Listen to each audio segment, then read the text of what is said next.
il met les jurés face à leurs responsabilités s'ils vont prononcer une peine de mort en leur disant « Vous allez prendre un homme vivant et vous allez le couper en deux ». Et de dire la vérité, parfois, permet de sauver les gens.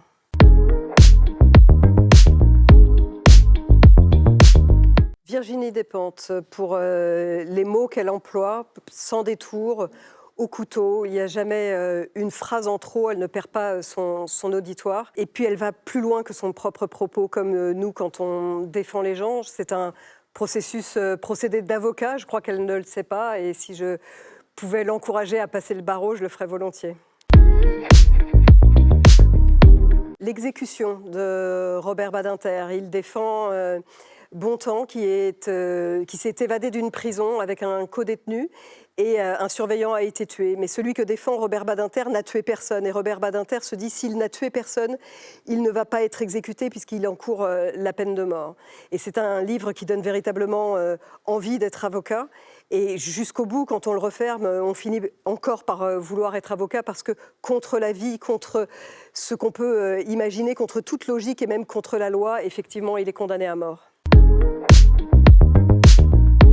Sambre d'Alice Géraud, c'est une enquête sur le violeur en série Dino Scala qui a agressé des femmes pendant pratiquement 30 ans, plus de 50 femmes qu'il a violées et qu'il a pu violer parce que lorsque les femmes allaient déposer des plaintes dans un périmètre qui ne dépassait pas quelques kilomètres, on ne prenait pas les choses au sérieux. Ça restait une affaire de femmes qui n'intéressait pas grand monde. Parfois, on leur disait « Ah, madame, vous pouvez peut-être déposer une main courante ». Et donc, lui, il a pu continuer d'agresser ces femmes et d'être finalement jugé. L'affaire a été élucidée par des femmes et on se dit que le viol, là encore, reste une affaire de femmes qui n'intéresse pas bien les hommes. Il faudrait que les choses changent. Il n'y a pas de texte de plaidoirie. Les plaidoiries sont écrites avant d'être dites, mais lorsqu'elles sont dites, elles ne ressemblent plus à l'écrit qui avait été fait. Elles s'envolent et c'est pour ça qu'elles ne sont pas possibles à restituer.